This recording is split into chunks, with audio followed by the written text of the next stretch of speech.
Reading out of the Secret Teachings of All Ages by Manly Hall.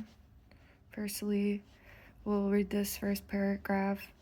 The Alexandrian Basilids inculcated Egyptian Hermeticism, Oriental occultism, Chaldean astrology, and Persian philosophy in his followers, and in his doctrine sought to unite the schools of early Christianity with the ancient pagan mysteries. To him is attributed the formulation of that peculiar concept of the deity which carries the name Abraxas. In discussing the original meaning of the word, Godfrey Higgins, in his Celtic Druids, has demonstrated that the numerological powers of the letters forming the word Abraxas, when added together, results in the Psalm 365. The same author also notes that the name Mithras, when treated in a similar manner, has the same numerical value. Basilids taught that the powers of the universe were divided into 365 aeons, or spiritual cycles, and that the sum of all these together was the Supreme Father, and to him he gave the Kabbalistical appellation Abraxas as being symbolical numerologically of his divine powers, attributes, and emanations. Abraxas is usually symbolized as a composite creature with the body of a human being, the head of a rooster, and with each of his legs ending in a serpent. C.W. King, in The Gnostics and Their Remains, gives the following concise description of the Gnostic philosophy of Basilids, quoting from the writings of the early Christian bishop and martyr Saint Irenaeus. He asserted that God, the uncreated eternal Father, had first brought forth nous, or mind. This is logos, or word. This again, phronesis, intelligence. From phronesis sprung Sophia, wisdom, and dynamis, strength.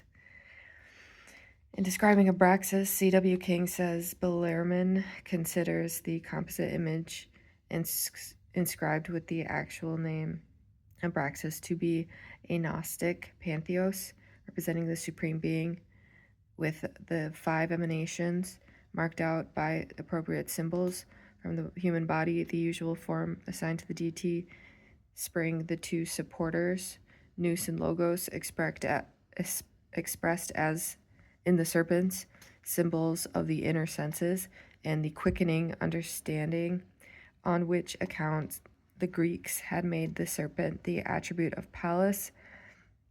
His head, that of a cock, represents phronesis, the bird being the emblem of foresight and vigilance.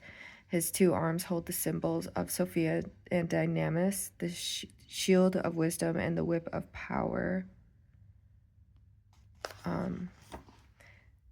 And then here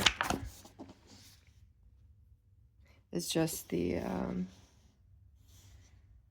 Abraxas adding to 365, the number of days in the year, the number of furnishes, the key to the mystery of Abraxas, who is symbolic of 365 aeons, or spirits of the days gathered together in one composite personality. Abraxas is a symbolic of 5 creatures, and as the circle of the year actually consists of 360 degrees, each of the emanating deities is 1/5 of his power, or 72, one of the most sacred numbers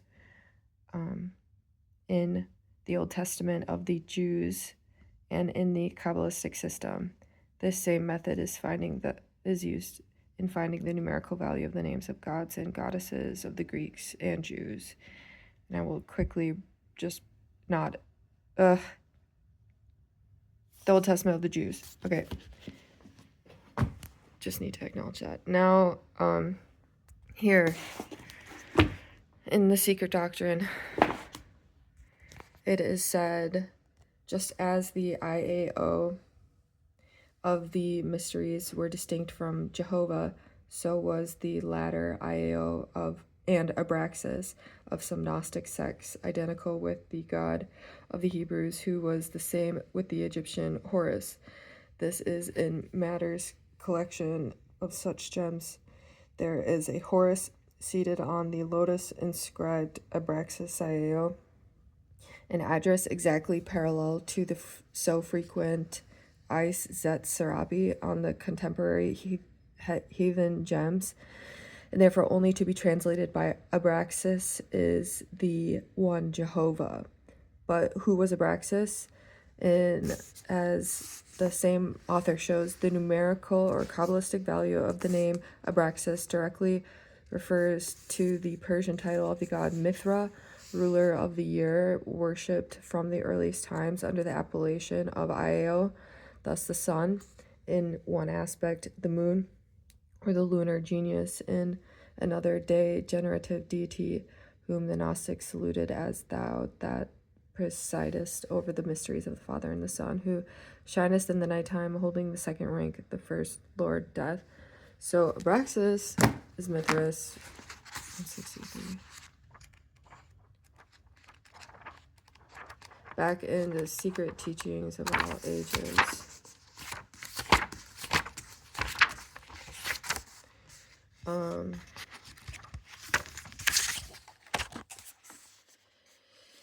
So, okay, you're down here. They're kind of talking about Abraxas. Mr. Mackey advances the labyrinth of Crete, the name Abraxas, and the magic formula abracadabra, among other things, to substantiate his theory concerning abracadabra. He states,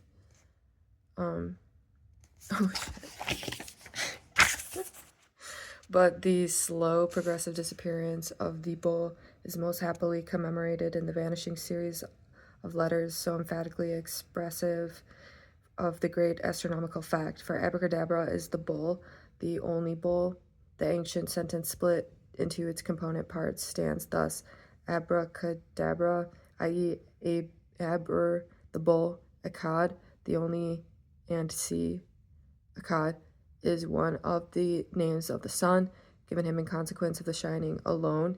He is the only star to be seen. Where he is seen, the remaining abra makes the whole to be the bull, the only bull, while the repetition of the name, omitting a letter till all is gone, is the most simple yet the most satisfactory method that could have been devised to preserve the memory of the fact, and the name of Serapis or Serapis given to the bull at the above ceremony puts it beyond all doubt. The word abracadabra disappears in 11 decreasing stages, as in the figure, and what is very remarkable, a body with 3 heads is folded up by a serpent with 11 coils and placed by Serapis, and the 11 valves of the serpent with a triangle similar to that formed by the 11 diminishing lines of abracadabra.